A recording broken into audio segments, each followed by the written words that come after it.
Yes. I feel completely privileged and lucky to be a part of the MCU for the very first time, and my experience of the MCU is the highest caliber known to TV, to film, to all of it. Not just the cast, which is ridiculous, but also the level of the crew, the writing, the direction, everyone who makes up the world of Marvel is at the top of their game and at the top of the tree. So it is a privilege to be able to be a part of it. Thank you very much for welcoming me back as Talos. It's a pleasure to be back.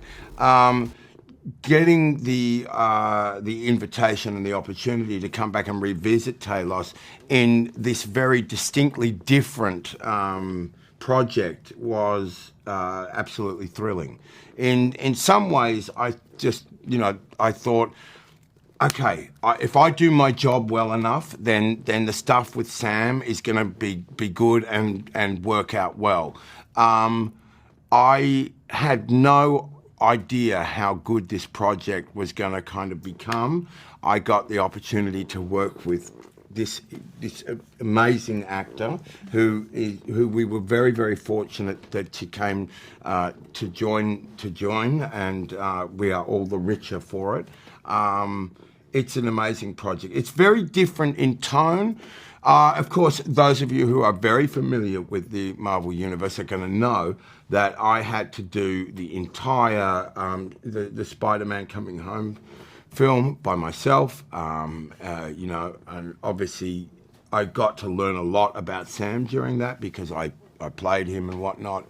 Those of you who go back and watch it will probably see little moments where I poke through when Sam's on the screen and whatnot. But that was that.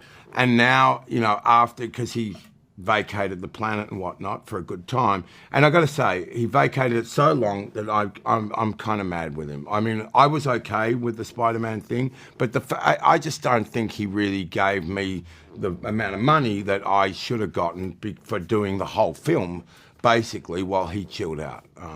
But other than that, we're kind of cool. So Gaia is Talos' daughter, and the relationship that they have is incredibly strained and estranged when we first meet them. But with a father-daughter dynamic like this, there is a huge amount of water that's not quite under the bridge yet. There's a lot of tension between them whilst they're family and they are each other's Achilles heel, and they affect each other in the way that only a very close family member has the capability to do. She makes it a mission to not be vulnerable.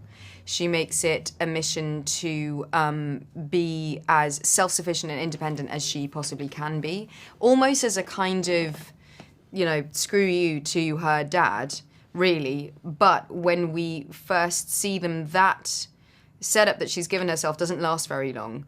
And what you see throughout the show is you see a father-daughter relationship where both are on an individual journey of self-discovery and understanding what really matters to them on a moral aspect, but also they learn about the relationship that they do have and how to truly see each other for what they are.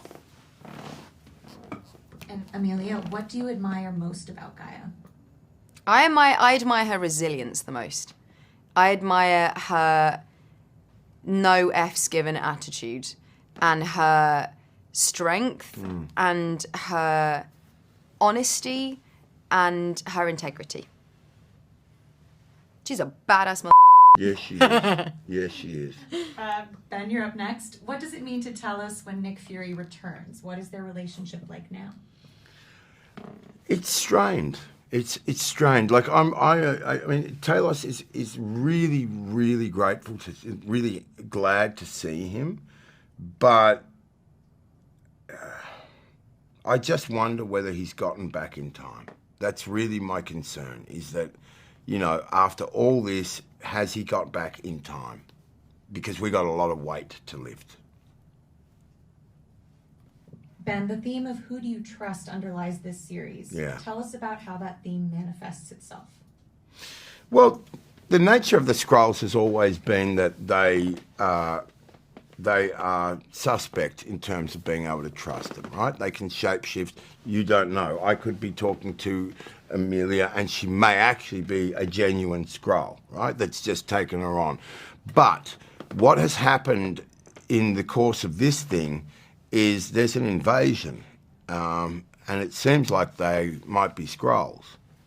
So if that's the case, who do you trust in that scenario? You've got shapeshifters of varying abilities, and you've got Skrulls that are looking at things a way to be from a very, very different viewpoint. And we don't even know which Skrull sometimes is this or that.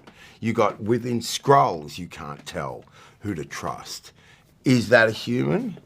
Well, you can't trust anyone. And because you trust the wrong person, it's over. And a lot of people trust the wrong person and get taken and go, and they're just gone. They're gone straight away.